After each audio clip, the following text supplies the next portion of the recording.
I have two phone numbers, um, and essentially one of my phone numbers is linked to my Chime account, and so I was sending myself my other phone number funds.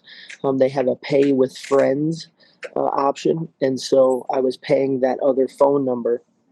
Essentially, I was supposed to receive a link that would allow me to it would essentially prompt me steps on how to collect those funds and put them directly onto a debit card. Um, Essentially, when I sent the money, I never received that link to that phone number. Fast forward, I found out, well, within that day, that number, my new number, that was somebody else's old number, and it was linked to a Chime account.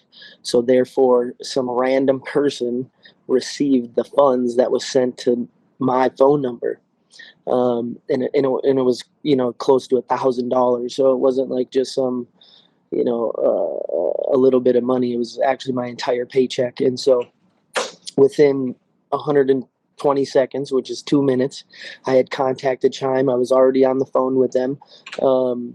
And the original lady, she was very hostile. She was very mean.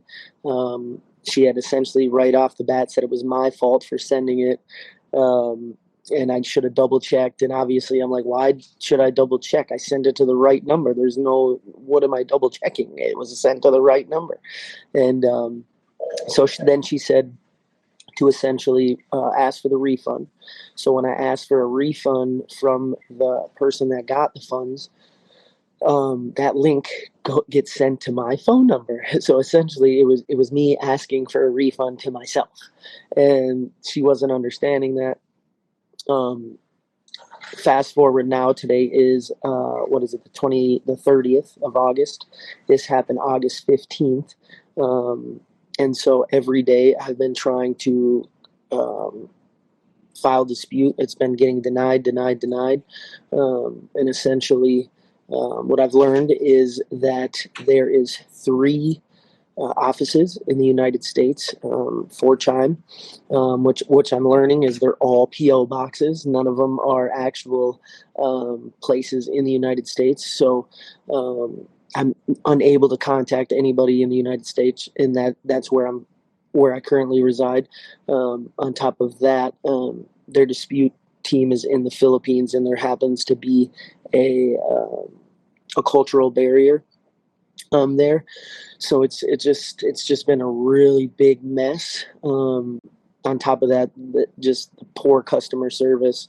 Like I said, I've talked to them every single day, and from the very first time I talked to them, I was told it was my fault. I was told that it was an error on their end, and that the lady literally said she can get in trouble for helping me, which is like the worst kind of answer you can give somebody in customer service industry.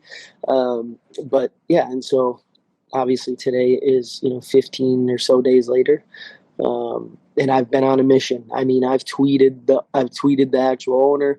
I've went on Instagram accounts and I've blown them up all over their social media, whether it's Facebook, Instagram, Twitter, whatever may have you.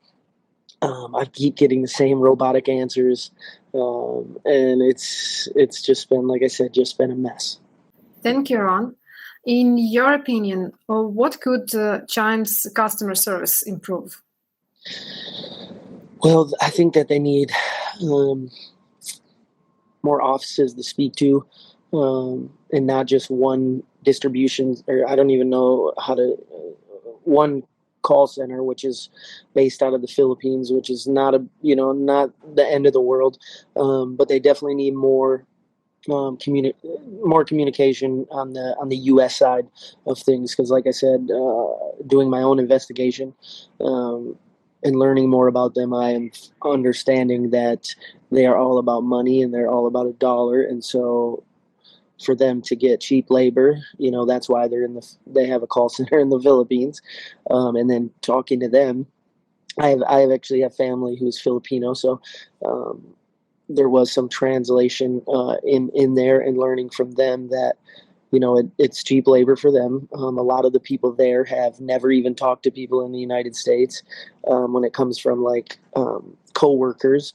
And so when I try to ask, how do I talk to somebody in the United States or to corporate or anything like that, the answers that they have is they've never spoken to anybody from the United States, and you can't blame them. They're just doing a job that's very limited for them to even help.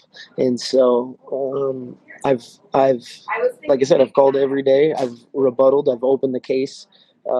This will be the 13th time that I did it today or yesterday. Essentially, it was after midnight, so yeah, today. And so pretty much just them being more communicative, more understanding, and more open door, I suppose, and just kind of having that option for the U.S. because I know it's popular in the U.S. So it would make sense for the communication to be a lot better and a lot proper for United States members. Thank you. Ron, could you please tell what solution are you looking for? Well, obviously, the best solution would be to get my money back. That would be the most ideal solution. I mean, that's the only one I'm looking for. I don't want any other, any other solution. I just want understanding. I want someone to at least understand what's going on, because I feel like there's very few that, like I said, there was a cultural barrier. I'm trying to explain this, and they didn't seem to care nor understand. It was more so just my fault, my fault, my fault, my fault. It's not a Chime error. It's a user error, which I believe it's an error on both parties. So yeah, at the end of the day, I did it within 120 seconds, 2 minutes. They could have stopped the transaction. I was on the phone with them. There was ways about it, and they didn't go the way that I figured a bank would go about it. And I understand that that they are not an actual financial bank, but they do promote themselves as one, and financial freedom and things like that. And I can't think that this is the first time where somebody's new phone number is linked to somebody else's old account. So I was just looking for them to be human, and understand that these mistakes happen. It's a multi-billion-dollar company, so for them to reverse it and take care of it wouldn't cost them any. But someone like myself who works paycheck to paycheck and works hard for the money, as I'm sure their customer service people do as well, that they just would want their money back, and that was it. That's it. I didn't want an apology. I didn't want a high five. I didn't want whatever may have you. I just wanted the issue resolved by giving me my funds back, and that was pretty much it.